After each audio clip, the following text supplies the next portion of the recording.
अध्याय 15 बार्बेटन्स और डर्मस्ट्रैंग। अगली सुबह हैरी जल्दी ही जाग गया। अब उसके दिमाग में एक योजना रूप ले चुकी थी। ऐसा लग रहा था जैसे सोते समय उसके दिमाग ने इस पर रात भर काम किया था। उसने उठकर भोर की पीली रोशनी में कपड़े पहने और रॉन को जगाए बिना कमरे से बाहर चला गया। वो गुरुद्वार के वीरान हॉल में नीचे पहुंचा। वहां टेबल पर उसका ज्योतिष का होमवर्क अब भी पड़ा हुआ था। उसने टेबल से एक चंपत्र उठाया और एक पत्र लिखा। प्रिय सीरियस, ऐसा लगता है कि मुझे अपने माथे के निशान के दुखने का बस वहम हो गया था। पिछली बार मैंने तुम्हें आधी नींद में चिट्ठी लिख दी थी, इसलिए तुम्हारे वापस लौटने का कोई मतलब नहीं है। यहाँ पर सब कुछ ठीक है, मेरे बारे में चिंता मत करो। मेरे माथे का निशान बिल्कुल ठीक है, हैरी। फिर वह तस्वीर के छेद में से बाहर निकला, सुनसान महल में ऊपर गया। पीस के कारण उसे थोड़ी देर रुकना पड़ा, क्योंकि चौथी मंजिल के गलियारे में उसने हैरी पर एक बड़ा फूलदान गिराने की कोशिश की थी। आखिरकार हैरी उल्लू घर में पहुंच गया, जो पश्चिमी मीनार में ऊपर स्थित था।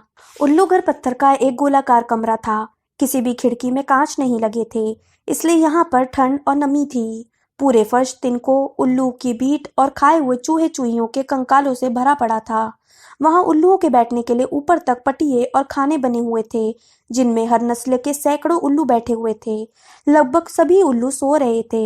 हालांकि यहाँ वहां एकाध उल्लू ने हैरी को घूर कर देखा। हैरी ने हेडविग को देख लिया, जो एक करेल उल्लू और एक पिंगल उल्लू के बीच में बैठी हुई थी। हैरी जल्दी से तरफ बढ़ने लगा। इस कोशिश में वह बीट से ढके फर्श पर फिसलते फिसलते बचा। हेडविग को जगाने और उसका ध्यान अपनी ओर खींचने में हैरी को थोड़ा समय लग गया, क्योंकि वह इधर उधर हिलती रही और उसे अपनी पूंछ दिखाती रही। यह साफ नजर आ रहा था कि वह हैरी से नाराज थी। हैरी ने पिछली रात को कृतज्ञता नहीं दिखाई थी, जिससे वह बुरा मान गई थी। अंत में हैरी ने कहा कि शायद वो बहुत थक गई होगी, इसलिए वो रॉन के उल्लू पिगविजियन के माध्यम से चिट्ठी भेज देगा। यह सुनते ही हेडविग ने अपना पैर बाहर निकाल लिया और चिट्ठी बंधवा ली। सीरियस को खोज लेना, ठीक है? हैरी ने उसकी पीठ थपथपाते हुए कहा, जब वो उसे दीवार में बने एक छेद की तरफ उठा कर ले गया। इससे पहले कि दम पिशाच उसे खोज लें। हेडविग ने उसकी उंगली पर चोंच मारी। हालांकि इस बार उसने हमेशा के बजाय थोड़ी ज्यादा तेज चोंच मारी थी, लेकिन इसके बावजूद उसकी आवाज में तसल्ली देने का अंदाज था। फिर वो अपने पंख फैलाकर आसमान में उड़ गई। हैरी उलझन में उसे दूर जाते हुए तब तक देखता रहा जब तक कि वह नजरों से ओझल नहीं हो गई। कल तक उसे यकीन था कि सीरियस के जवाब से उसकी चिंताएं कम हो जाएंगी। उसे यह कतई उम्मीद नहीं थी कि उसके कारण उसकी चिंताएं बढ़ जाएंगी।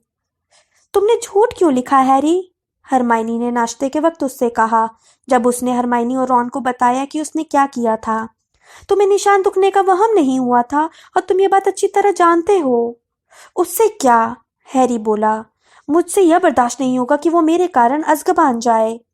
छोड़ो भी, रॉन ने तीखी आवाज में हरमाइनी से कहा, जब उसने हैरी से आगे बहस करने के लिए अपना मुंह खोला। इस बार हरमाइनी ने उसकी बात मान ली और चुप हो गई। हैरी ने पूरी कोशिश की कि वो अगले 2 सप्ताह तक सीरियस की चिंता न करे। यह सच था कि जब उल्लू सुबह डाक लेकर आते थे तो वह चिंता से चारों तरफ हेडविग को खोजने से खुद को रोक नहीं पाता था। रात को सोने से पहले उसके मन में सीरियस के बारे में भयंकर काल्पनिक तस्वीरें आती थी कि वह लंदन की किसी अंधेरी सड़क पर दम पिशाचों से घिरा हुआ है। लेकिन दिन में वो अपने गॉडफादर के बारे में न सोचने की कोशिश करता था। उसने सोचा, काश उसका ध्यान बटाने के लिए अभी क्विडिच की प्रैक्टिस हो रही होती। परेशान दिमाग के इलाज के लिए क्विडिच की अच्छी तगड़ी प्रैक्टिस से बढ़िया और कुछ भी नहीं था। दूसरी तरफ पढ़ाई अब पहले से ज्यादा मुश्किल होती जा रही थी, खासकर गुप्त कलाओं से रक्षा विषय की। पूरी क्लास को हैरानी हुई जब प्रोफेसर मूडी ने यह घोषणा की कि वे सभी विद्यार्थियों पर बारी बारी से सम्मोहन शाप का प्रयोग करेंगे, ताकि उन्हें इसकी शक्ति का पता चल जाए और यह भी पता चल जाए कि वे इसका कितना विरोध कर सकते हैं। लेकिन प्रोफेसर, आप ही ने तो कहा था कि यह गैर कानूनी है, हरमाइनी ने अनिश्चितता से कहा, जब मूडी ने अपनी छड़ी हिलाकर डेस्कें हटा दी और कमरे के बीच में काफी जगह खाली कर दी। आप ही ने तो कहा था कि किसी दूसरे इंसान के खिलाफ इसका प्रयोग करना। डम्बलडोर चाहते हैं कि तुम इसके बारे में अच्छी तरह से जान लो, मूडी ने कहा। उनकी जादुई आंख हरमाइनी पर टिकी हुई थी और बिना पलक झपकाए उसे घूर रही थी। अगर तुम मुश्किल तरीके से सीखना चाहो, जब कोई तुम पर इनका प्रयोग करके तुम्हें अपने इशारों पर नचाए, तो मुझे कोई दिक्कत नहीं है। मेरी तरफ से तुम्हें पूरी छूट है, तुम क्लास से बाहर जा सकती हो। उन्होंने अपनी एक गांठदार उंगली दरवाजे की तरफ दिखा दी। हरमाइनी का चेहरा बहुत गुलाबी हो गया और वो बुदबुदाई कि उसका यह मतलब नहीं था कि वो क्लास से बाहर जाना चाहती है। हैरी और रॉन ने मुस्कुराकर एक दूसरे की तरफ देखा। वे जानते थे कि हरमाइनी इतना महत्वपूर्ण सबक छोड़ने के बजाय अम्लकंद का रस पीना ज्यादा पसंद करेगी। मूडी ने बारी बारी से विद्यार्थियों को अपने पास बुलाकर उन पर सम्मोहन शाप का प्रयोग किया। हैरी ने देखा कि उसके सहपाठी शाप के प्रभाव में बहुत असाधारण हरकत करते थे। डीन थॉमस ने फुदकते हुए कमरे के 3 चक्कर लगाए और इस दौरान राष्ट्रगान गाता रहा। लेवेंडर ब्राउन ने गिलहरी की नकल की। नेविल ने जिम्नास्टिक के कई बहुत आश्चर्यजनक करतब दिखाए जो वो निश्चित रूप से सामान्य स्थिति में नहीं दिखा सकता था। उनमें से कोई भी शाप से नहीं जूझ पाया और वे इससे तभी मुक्त हो पाए जब मूडी ने मंत्र का प्रभाव हटा दिया। पॉटर, मूडी गुर्राए, अब तुम्हारी बारी है। हैरी आगे बढ़कर क्लासरूम के बीच में आ गया जहां मूडी ने डेस्क हटाकर जगह बना ली थी। मूडी ने अपनी छड़ी उठाकर हैरी की तरफ की और बोले, सम्मोहित हो। यह बहुत अद्भुत एहसास था।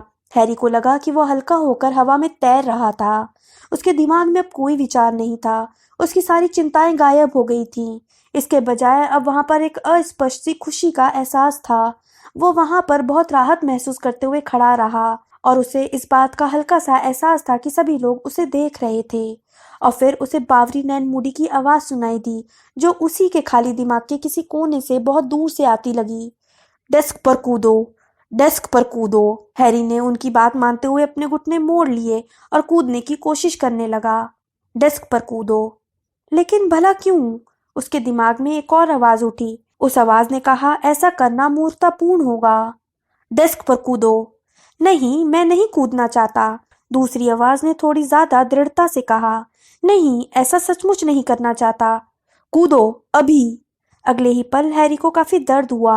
वह कूदा भी था और उसने खुद को कूदने से रोकने की कोशिश भी की थी। परिणाम यह हुआ कि वह सिर के बल डेस्क से टकरा गया, जिस वजह से डेस्क गिर गई और उसके पैरों में इतना दर्द हो रहा था जैसे उसके दोनों घुटने में फ्रैक्चर हो गया हो।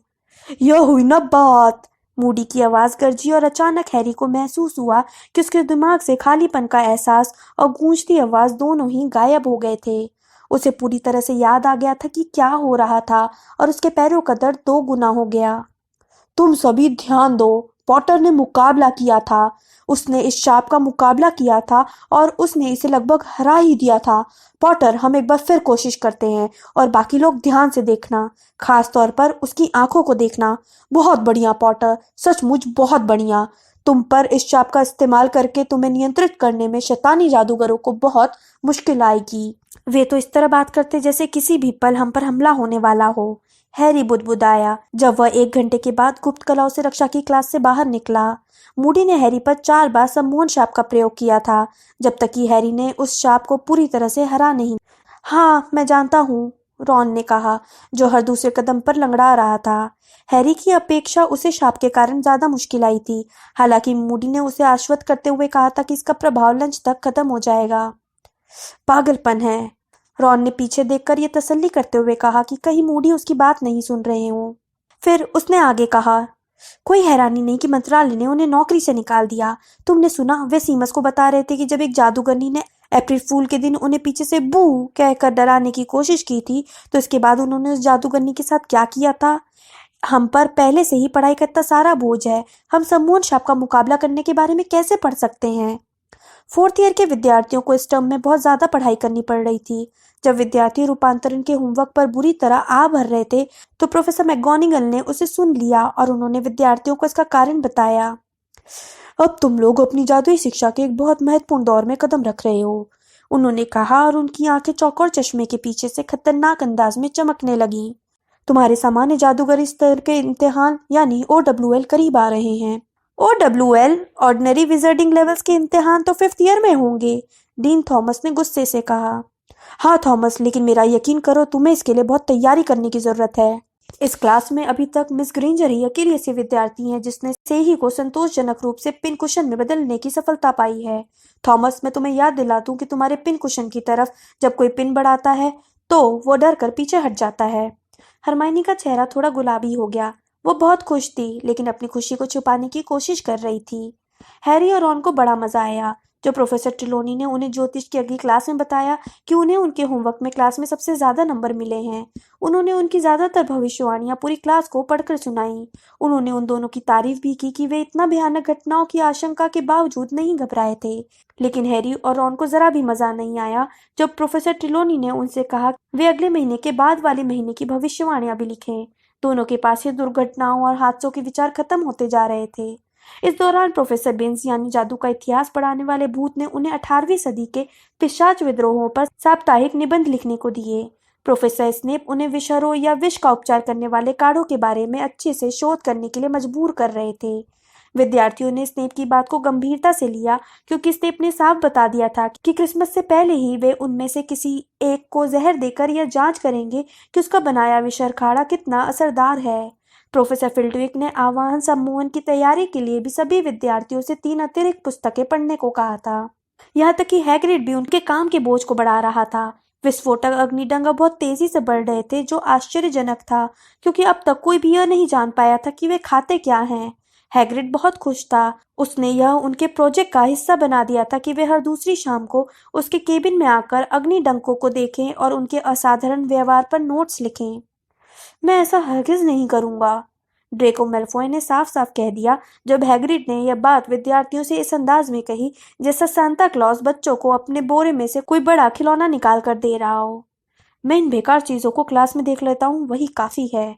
हैग्रिड के चेहरे की मुस्कुराहट गायब हो गई। तुम वही करोगे जो तुमसे कहा जा रहा है, हैग्रिड गुर्राया, वरना हम भी वही करेंगे जो प्रोफेसर मूडी ने किया था। हमने सुना है कि तुम बहुत अच्छे नेवले बने थे मैल्फॉय। गुरुद्वार के विद्यार्थी ठहाके लगाकर हंसने लगे। मैल्फॉय का चेहरा गुस्से से लाल हो गया, लेकिन मूडी की सजा की याद अब भी इतनी दुखद थी कि उसने कोई व्यंग्यात्मक जवाब नहीं दिया। क्लास के बाद हैरी, रॉन और हरमाइनी महल में बहुत खुशी खुशी लौटे। हैग्रिड ने मैल्फॉय को नीचा दिखा दिया था। यह उन्हें बहुत ही संतोषजनक लगा था, खासतौर पर इसलिए क्योंकि मैल्फॉय ने पिछले साल हैग्रिड को नौकरी से निकलवाने की पूरी कोशिश की थी। जब वे प्रवेश हॉल में पहुंचे तो उन्होंने पाया कि वे आगे नहीं जा सकते थे क्योंकि वहां पर विद्यार्थियों की भीड़ लगी हुई थी। सभी एक बड़े नोटिस बोर्ड के चारों तरफ खड़े हुए थे जो संगमरमर की सीढ़ियों के नीचे लगा हुआ था। रॉन, जो उन तीनों में सबसे ऊंचा था, पंजों के बल खड़ा हुआ ताकि आगे खड़े विद्यार्थियों के सिर के ऊपर से पढ़ सके कि नोटिस बोर्ड पर क्या लिखा है। उसने नोटिस बोर्ड पर लिखी बातें उन दोनों को पढ़कर सुनाई। जादूगरी का त्रिकोणीय टूर्नामेंट। बॉबेटन्स और डर्मस्ट्रैंग के दल शुक्रवार 30 अक्टूबर को शाम 6 बजे आ रहे हैं। उस दिन क्लासें आधे घंटे पहले खत्म हो जाएंगी। बहुत बढ़िया, हैरी ने कहा। शुक्रवार को आखिरी पीरियड जादुई काढ़े का होता है। स्नेप को हमें जहर देने का मौका नहीं मिलेगा। सभी विद्यार्थी अपने बैग और पुस्तकें अपने कमरों में रखने के बाद महल के सामने इकट्ठे होंगे ताकि स्वागत के जश्न से पहले मेहमानों का स्वागत किया जा सके। सिर्फ 1 हफ्ता ही तो बचा है, मेहनतकश के अर्नी मैकमिलन ने भीड़ से बाहर निकलते हुए कहा और उसकी आंखें चमक रही थी।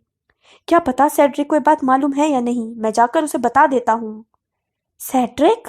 रॉन ने भावहीन तरीके से कहा जब अर्नी तेजी से वहां से चला गया। डिगोरी? हैरी ने कहा। वह टूर्नामेंट में हिस्सा ले रहा होगा। वह मूर्ख हॉगवर्ट्स का चैंपियन कैसे बन सकता है? रॉन ने कहा जब वे बतियाती भीड़ के बीच से निकलकर सीढ़ियों पर पहुंचने की कोशिश कर रहे थे। वह मूर्ख नहीं है, तुम उसे सिर्फ इसलिए पसंद नहीं करते क्योंकि उसने क्विडिच में गुरुद्वार को हरा दिया था, हरमाइनी ने कहा।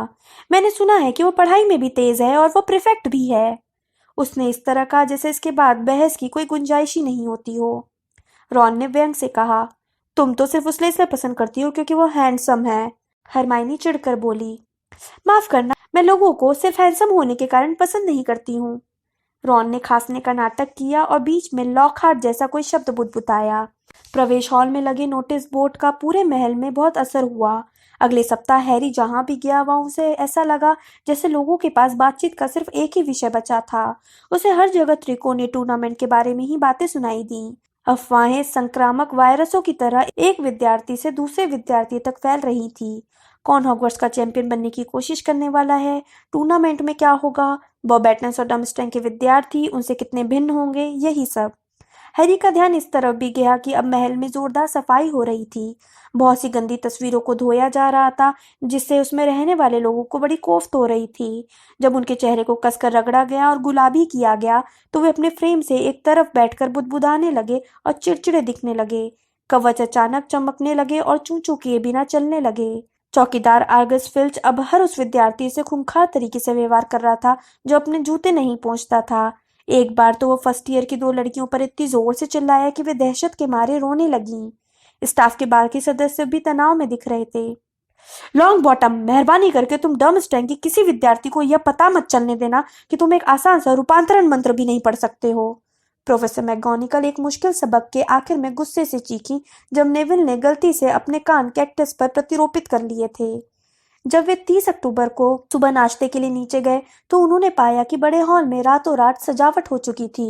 दीवारों पर बड़े बड़े रेशमी बैनर टंगे थे। वहां हॉगवर्ट्स के हर हाउस का एक बैनर लगा था। लाल बैनर पर गुरुद्वार का सुनहरा शेर बना हुआ था।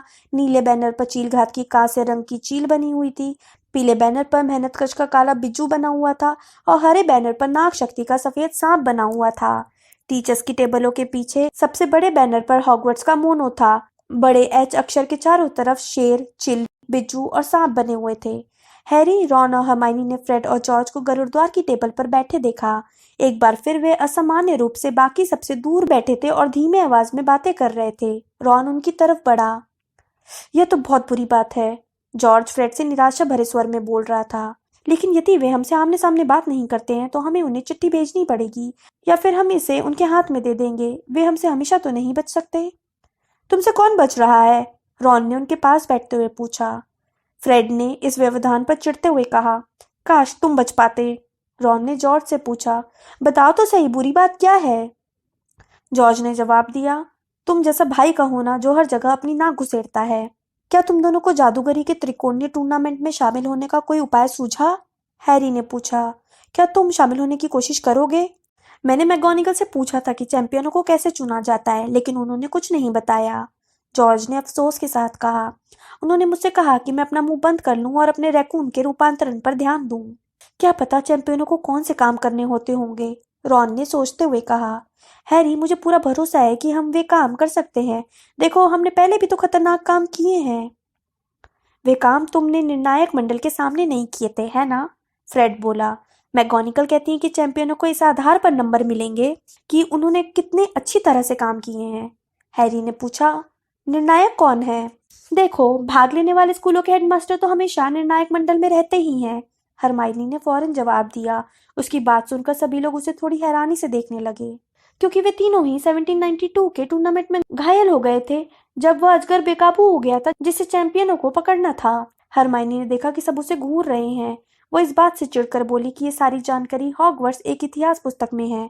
जाहिर है, और किसी को ये जानकारी इसलिए नहीं थी क्योंकि हरमाइनी के सिवा किसी भी विद्यार्थी ने वो पुस्तक नहीं पढ़ी थी।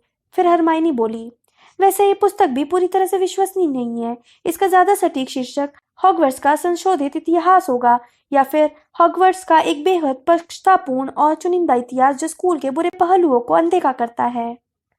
तुम क्या कहना चाहती हो? रॉन ने पूछा। हालांकि हैरी जानता था कि इसके जवाब में उसे क्या मिलेगा। घरेलू जिन, हरमाइनी ने जोर से कहा और हैरी के अंदाजे को सही साबित किया। हॉगवर्ट्स एक इतिहास के 1000 पन्नों में एक बार भी इस बात का जिक्र नहीं किया गया है कि यहाँ पर 100 गुलाम काम कर रहे हैं और हम सब उन पर हो रहे इस अत्याचार में शामिल हैं। हैरी ने अपना सिर हिलाया और अंडे खाने लगा। उसकी और रॉन की उदासीनता के बावजूद घरेलू जुन्नों को न्याय दिलवाने का हरमाइनी का संकल्प नहीं डगमगाया था। यह सच था कि उन दोनों ने एसपीडब्ल्यू के बैच के बदले उसे 2 सिकल दे दिए थे, लेकिन उन्होंने ऐसा सिर्फ उसका मुंह बंद रखने के लिए किया था। बहरहाल उनके सिकल देने से कोई फायदा नहीं हुआ, बल्कि इस कारण तो हरमाइनी का जोश और भी बढ़ गया। वो तभी से हैरी और रॉन का सिर खाए जा रही थी। पहले तो उसने कहा कि वे खुद बैच पहने, फिर वह बोली कि वे दूसरों को भी बैच पहनने के लिए तैयार करें। यही नहीं, वह तो हर शाम को गुरुद्वार के हॉल में विद्यार्थियों के सामने चंदे का डिब्बा खनखनाती थी और उनसे चंदा मांगती थी। वह गुस्से से पूछती थी, क्या तुम जानते हो कि तुम्हारी चादरें कौन बदलता है, आग कौन जलाता है, क्लासरूम कौन साफ करता है और खाना कौन बनाता है? ये सभी काम घरेलू जिन करते हैं जो गुलामी का जीवन जी रहे हैं और उन्हें तनख्वाह भी नहीं मिलती है। नेविल जैसे कुछ लोगों ने सिर्फ इसलिए चंदा दे दिया ताकि हरमाइनी उन्हें गुस्से से न घूरे। उनमें से कुछ ने तो उसकी बातों में थोड़ी रुचि ली, लेकिन वे इस काम में ज्यादा सक्रिय भूमिका नहीं निभाना चाहते थे। कई विद्यार्थियों ने तो इस मामले को मजाक की तरह लिया। रॉन ने अब अपनी आंखें छत की तरफ घुमा ली, जहां शरद ऋतु की धूप खिली हुई थी। फ्रेड अपने बेकर में बहुत दिलचस्पी लेने लगा। दोनों जुड़वा भाइयों ने बैच खरीदने से इनकार कर दिया था। बहरहाल जॉर्ज हरमाइनी की तरफ मुड़ा। सुनो हरमाइनी, क्या तुम कभी किचन में गई हो? नहीं, हरमाइनी ने कहा। मुझे लगता है कि विद्यार्थियों को वहां जाने की इजाजत नहीं है। हम गए हैं, जॉर्ज ने फ्रेड की तरफ इशारा करते हुए कहा। बहुत बार खाना लाने के लिए। हम घरेलू जिन्नों से मिले हैं और वो बहुत खुश हैं। वे सोचते हैं कि उनके पास दुनिया का सबसे अच्छा काम है। ऐसा इसलिए है क्योंकि वे अशिक्षित हैं और उनकी ब्रेन वॉशिंग कर दी गई है, हरमाइनी ने गुस्से से कहा। लेकिन उसके आगे के शब्द ऊपर से आती हुई आवाज में डूब गए। उल्लू डाक लेकर आ गए थे। हैरी ने तत्काल ऊपर देखा, हेडविग उसकी तरफ आ रही थी। हरमाइनी ने तत्काल बातें करना बंद कर दिया। उसने और रॉन ने हेडविग को चिंता से देखा जब वह आकर हैरी के कंधे पर बैठ गई। फिर हेडविग ने अपने पंख मोड़कर अपना पैर थके हुए अंदाज में आगे बढ़ा दिया। हैरी ने सीरियस की जवाबी चिट्ठी निकाल ली और हेडविग को अपने बेकन की खाल दे दी, जो उसने कृतज्ञता से खा ली। हैरी ने जब तसल्ली कर ली कि फ्रेड और जॉर्ज अब भी जादूगरी के त्रिकोणीय टूर्नामेंट की चर्चा में डूबे थे, तो फुसफुसाकर रॉन और हरमाइनी को सीरियस की चिट्ठी पढ़कर सुनाने लगा। हैरी, धोखा देने की कोशिश बढ़िया थी।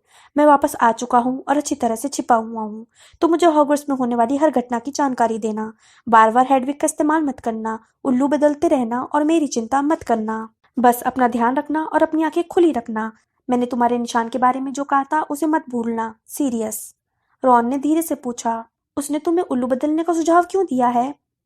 हेडविग को बार बार देखकर लोगों को शक हो जाएगा, हरमाइनी ने तत्काल कहा।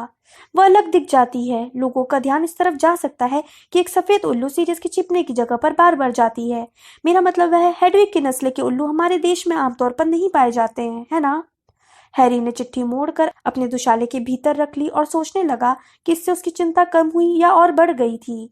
उसे लग रहा था कि पकड़ में आए बिना सीरियस का लौट आना बहुत बड़ी बात थी। वह इस बात से भी इनकार नहीं कर सकता था कि सीरियस के करीब रहने से उसे तसल्ली मिली थी। कम से कम उसे अपनी चिट्ठी के जवाब का ज्यादा इंतजार तो नहीं करना पड़ेगा। धन्यवाद, उसने उसे थपथपाते हुए कहा। हैग्रिड ने उनिंदी सी आवाज निकाली, अपनी चोंच थोड़ी देर के लिए संतरे के जूस वाले प्याले में डाली और फिर उड़कर चली गई।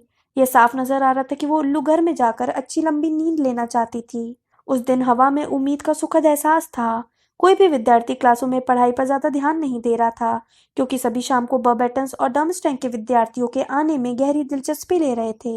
यहाँ तक कि कारिक की क्लास झेलना भी हमेशा जितना मुश्किल नहीं लग रहा था, क्योंकि वह आधा घंटा पहले खत्म हो रही थी। घंटी बजते ही हैरी, रॉन और हरमाइनी जल्दी से गुरुद्वार हाउस की तरफ गए।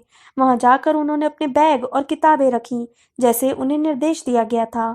फिर वह अपने चोगे पहनकर दौड़ते हुए नीचे उतरे और प्रवेश हॉल में पहुंच गए। सभी हाउसों के प्रमुख अपने विद्यार्थियों को लाइन में खड़ा कर रहे थे। वीजली, अपना हेड सीधा करो, प्रोफेसर मैकगोनागल ने रॉन को झिड़कते हुए कहा। मिस पाटिल, उस मूर्खतापूर्ण चीज को अपने बालों से निकालो। पार्वती ने मुंह बनाकर अपनी चोटी के सिरे से सजावटी तितली वाली क्लिप निकाल ली। मेरे पीछे चलो, प्रोफेसर मैकगोनागल ने कहा। फर्स्ट ईयर के विद्यार्थी सबसे आगे रहेंगे, कोई धक्का मुक्की नहीं करेगा। वे सभी लाइन में सामने की सीढ़ियों से उतरे और महल के सामने खड़े हो गए। शाम ठंडी और साफ थी। सांझ का छुटपुटा हो चला था और अंधेरे जंगल के ऊपर पीला पारदर्शी चांद अभी से चमकने लगा था। हैरी आगे से चौथी लाइन में रॉन और हरमाइनी के बीच खड़ा था। उसने देखा कि सबसे सामने वाली लाइन में फर्स्ट ईयर के बच्चे उत्साह से कांप रहे थे, जिनमें डेनिस क्रीवी भी शामिल था। लगभग 6 बज गए हैं। रॉन ने अपनी घड़ी देखकर सड़क पर नजरें दौड़ाई। तुम्हें क्या लगता है वे कैसे आएंगे? ट्रेन से? मुझे नहीं लगता, हरमाइनी बोली। हैरी ने सितारों से भरे आसमान की तरफ देखते हुए कहा। तो फिर कैसे? झाड़ू पर सवारी करके? मुझे यह भी नहीं लगता, इतनी दूर से नहीं। तो फिर आवागमन कुंजी से? रॉन ने सुझाव दिया। या फिर वे अंतर्ध्यान होकर आ सकते हैं।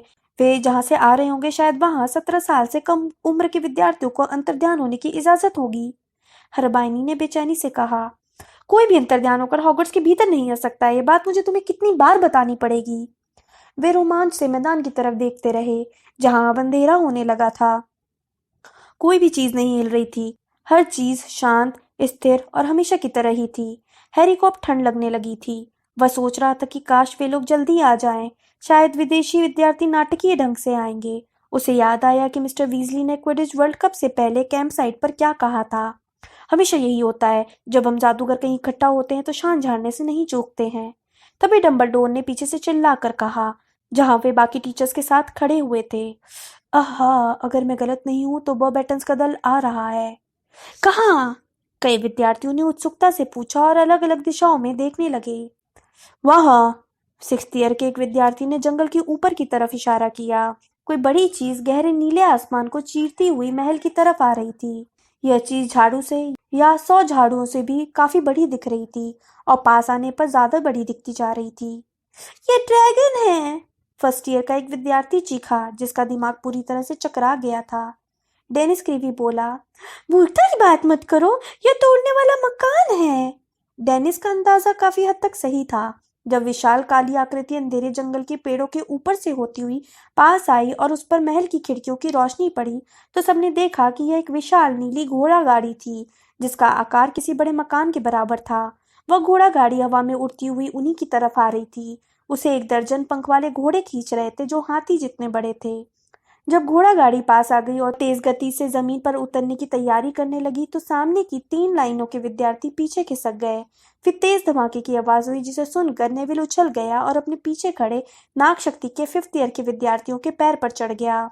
यह आवाज घोड़ों के डिनर प्लेट से भी बड़े खुर्रों के जमीन से टकराने की आवाज थी।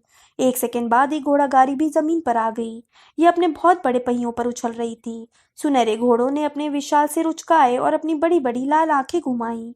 हैरी ने दरवाजा खुलने से पहले ही उस पर बने मोनों को देख लिया। 2 क्रॉस रखी सुनहरी छड़ियां, जिनमें से प्रत्येक पर 3-3 सितारे चमक रहे थे। हल्के नीले रंग का दुशाला पहने एक लड़का घोड़ा गाड़ी से नीचे कूदा और आगे झुका। उसने गाड़ी के फर्श पर कुछ किया और सुनहरी सीढ़ियां खोलकर लगा दी। वह सम्मान के साथ पीछे हट गया। फिर हैरी ने देखा कि गाड़ी के अंदर से ऊंची हील का एक चमचमाता काला जूता बाहर निकला था। यह जूता किसी बच्चे की स्लेट जितना बड़ा था। जूते के बाद तत्काल ही उसे एक औरत दिखाई दी। हैरी ने अपनी जिंदगी में इतनी लंबी चौड़ी औरत पहले कभी नहीं देखी थी। उसे तत्काल घोड़ा गाड़ी और घोड़ों के विशाल आकार का रहस्य समझ में आ गया था। कुछ लोगों की तो आह निकल गई थी। हैरी ने अपनी जिंदगी में इतना लंबा चौड़ा सिर्फ एक ही व्यक्ति देखा था, और वह था हैग्रिड। उसे लगा कि हैग्रिड और इस औरत के कद में शायद 1 आध इंच का ही फर्क होगा, लेकिन उसे हैग्रिड को देखने की आदत थी, इसलिए यह औरत, जो अब सीढ़ियों से नीचे उतर चुकी थी और इंतजार करती हैरान भीड़ को देख रही थी, बहुत लंबी लग रही थी। जब वह औरत प्रवेश हॉल से आती रोशनी में नजर आई, तो लोगों ने देखा कि उसका चेहरा सुंदर और त्वचा जैतून के रंग की थी। उसकी आंखें बड़ी और काली थीं और उसकी नाक थोड़ी चोंचदार थी। उसके बाल उसकी गर्दन के सिरे पर चमकती घुंडी में पीछे बंधे हुए थे। वह सिर से पैर तक काले साटन के कपड़े पहनी थी और उसके गले और मोटी उंगलियों पर कई शानदार दूधिया रत्न चमक रहे थे। डंबलडोर तालियां बजाने लगे। उनकी देखा देखी विद्यार्थी भी तालियां बजाने लगे। उनमें से कई तो उस औरत को अच्छी तरह से देखने के लिए अपने पंजों के बल खड़े हो गए थे। वो औरत गरिमापूर्ण ढंग से मुस्कुराई और हाथ बढ़ाकर डंबलडोर की तरफ आने लगी। डंबलडोर हालांकि स्वयं लंबे थे, लेकिन उन्हें उस हाथ को चूमने के लिए झुकने की जरूरत नहीं पड़ी। प्रिय मैडम मैक्सिम, उन्होंने कहा, हॉगवर्ट्स में आपका स्वागत है। डम्बलीडोर, मैडम मैक्सिम ने भारी आवाज में कहा, मुझे उम्मीद है आप स्वस्थ होंगे। डंबलडोर ने कहा, धन्यवाद, मैं बिल्कुल ठीक हूँ। मेरे विद्यार्थी, मैडम मैक्सिम ने अपना एक बड़ा हाथ लापरवाही से पीछे लहराया। हैरी का ध्यान अब तक पूरी तरह से मैडम मैक्सिम पर केंद्रित था। उसने अब जाकर देखा कि 1 दर्जन लड़के लड़कियां, जो सभी 17 से 19 साल के बीच लग रहे थे, गाड़ी से उतर आए थे और मैडम मैक्सिम के पीछे खड़े थे। वे कांप रहे थे, जिसमें हैरानी की कोई बात नहीं थी, क्योंकि वे पतले रेशमी दुशाले पहने थे और उनमें से किसी ने भी चोगा नहीं पहना था। उनमें से कुछ ने तो ठंड से बचने के लिए अपना सिर पर स्कार्फ और शॉल लपेट लिए थे। जहाँ तक हैरी को उनके चेहरों से दिख रहा था, वे मैडम मैक्सिम की विशाल परछाई में खड़े हुए थे। वे हॉगवर्ट्स को थोड़ा सहम कर देख रहे थे। मैडम मैक्सिम ने पूछा, कर्करोफ आ गया? वे किसी भी पल यहाँ आ सकते हैं, डंबलडोर ने कहा। आप उनका स्वागत करने के लिए यहाँ रुकना चाहेंगी या फिर अंदर चलकर गर्मी में बैठना चाहेंगी? मुझे लगता है गर्मी में बैठना ठीक रहेगा, मैडम मैक्सिम बोली। लेकिन मेरे घोड़े? हमारा जादुई प्राणियों की देखभाल का टीचर उनकी देखभाल करके खुश होगा, डंबलडोर ने कहा। इस वक्त वो अपने जानवरों से संबंधित एक छुटपुट समस्या से निपटने में लगा हुआ है। अग्निडंक, रॉन ने मुस्कुराकर हैरी से कहा, मेरे घोड़ों को संभालने के लिए किसी शक्तिशाली व्यक्ति की ही जरूरत पड़ेगी, मैडम मैक्सिम ने कहा, जैसे उन्हें यह शक हो कि हॉगवर्ट्स का जादुई प्राणियों की देखभाल का कोई भी टीचर यह काम शायद ही कर पाए। वे बहुत ताकतवर है, डंबलडोर ने मुस्कुराते हुए कहा। मैं आपको विश्वास दिलाता हूँ कि हैग्रिड ये काम अच्छे से कर लेगा। ठीक है, मैडम मैक्सिम ने अपना सिर झुकाते हुए कहा। क्या आप अपने इस हैग्रिड को बता देंगे कि मेरे घोड़े सिर्फ सिंगल मॉल्ट विस्की ही पीते हैं? डंबलडोर ने अपना भी सिर झुकाते हुए कहा। यह काम हो जाएगा। चलो, मैडम मैक्सिंग ने अकड़कर अपने विद्यार्थियों से कहा। हॉगवर्ट्स की भीड़ ने उन्हें और उनके विद्यार्थियों को पत्थर की सीढ़ियों पर चढ़कर ऊपर जाने का रास्ता दे दिया। तुम्हें क्या लगता है डर्मस्ट्राइंग के घोड़े कितने बड़े होंगे? सीमस फिनिगन ने लेवेंडर और पार्वती के पास से झुककर हैरी और रॉन से पूछा। हैरी बोला, अगर वे इनसे ज्यादा बड़े हुए तो हैग्रिड भी उन्हें नहीं संभाल पाएगा। मेरा मतलब है कि अगर वह अपने अग्निडंकों के हमले से बच गया तब भी वह इनसे बड़े घोड़ों को नहीं संभाल पाएगा। क्या पता अग्निडंकों ने क्या किया होगा? रॉन ने आशा से कहा। शायद वे भाग गए होंगे। ओह, ऐसा मत कहो रॉन, हरमाइनी कांपते हुए बोली। उनके मैदान में खुले होने की कल्पना करना ही बहुत भयानक है। वे अब थोड़े कांपते हुए डर्मस्ट्राइंग के दल के आने का इंतजार करने लगे। ज्यादातर विद्यार्थी आशा भरी नजरों से आसमान को ताक रहे थे। कुछ मिनट तक खामोशी छाई रही। सिर्फ मैडम मैक्सिंग के विशाल घोड़े पैर पटकते और चिंघाड़ते रहे। लेकिन तभी रॉन ने अचानक कहा, क्या तुमने कुछ सुना? हैरी ने सुन लिया था। अंधेरे में उन्हें एक अजीब सी तेज आवाज करीब आती सुनाई दे रही थी। यह चूसने जैसी आवाज थी, जैसे कोई बड़ा वैक्यूम क्लीनर नदी में चल रहा हो। झील! ली जॉर्डन झील की तरफ इशारा करते हुए चीखा। झील की तरफ देखो! वे लोग लॉन के ऊपर खड़े हुए थे जहां से मैदान दिख रहा था। वहां से उन्हें झील की चिकनी काली सतह साफ दिख रही थी। लेकिन इस समय झील की सतह जरा भी चिकनी नहीं दिख रही थी। बीच में जोरदार उथल पुथल हो रही थी। सतह पर बड़े बड़े बुलबुले बन रहे थे। लहरें अब कीचड़ भरे किनारों से टकरा रही थीं। और तभी झील के बीचों बीच एक भवन नजर आया, जैसे कोई बहुत बड़ा प्लग झील के फर्श से बाहर निकला हो। उस भंवर के बीच से एक लंबा और काला खंबा धीरे धीरे ऊपर उठने लगा और फिर हैरी को मस्तूल दिख गया। उसने रॉन और हरमाइनी से कहा, यह तो किसी जहाज का मस्तूल है। धीरे धीरे शान के साथ जहाज पानी के ऊपर आया। यह चांदनी में चमक रहा था। ऐसा लग रहा था जैसे दुर्घटना के बाद इसकी मरम्मत हुई हो। इसकी धीमी रोशनी किसी भूत की आंख की तरह चमक रही थी। आखिरकार जोरदार छपाक की आवाज के साथ जहाज पानी से पूरा निकल आया। फिर यह उथल पुथल भरे पानी पर हिलता हुआ किनारे की तरफ आने लगा। कुछ पल बाद उन्हें लंगर फेंकने की आवाज आई और फिर एक पटिया नीचे की तरफ हो गया। जहाज में से लोग उतरने लगे। विद्यार्थियों को जहाज की रोशनी में उनकी परछाई दिख रही थी। हैरी ने देखा कि सभी का हुलिया क्रैब और गोयल जैसा था। लेकिन जब वे लॉन पर चलते हुए प्रवेश हॉल की रोशनी में आए तो उन्हें देखा कि उनकी कदकाठी इतनी विशाल इसलिए दिख रही थी क्योंकि वे मोटे फर के चोगे पहने थे। लेकिन जो आदमी महल की तरफ सबसे आगे आ रहा था वो अलग तरह के फर के कपड़े पहने था। यह फर उसके बालों की तरह ही चिकना और सफेद था। डंबलडोर! उसने ढलान चढ़कर पास आते हुए उत्साह से कहा। कैसे हो प्यारे डंबलडोर, कैसे हो? बहुत बढ़िया, धन्यवाद प्रोफेसर कारक्रॉफ्ट, डंबलडोर ने जवाब दिया। कारक्रॉफ्ट की आवाज मखमली और चिकनी चुपड़ी थी। जब वे महल के सामने वाले दरवाजे से आती रोशनी में आए तो विद्यार्थियों ने देखा कि वे भी डंबलडोर की तरह ही लंबे और दुबले पतले थे।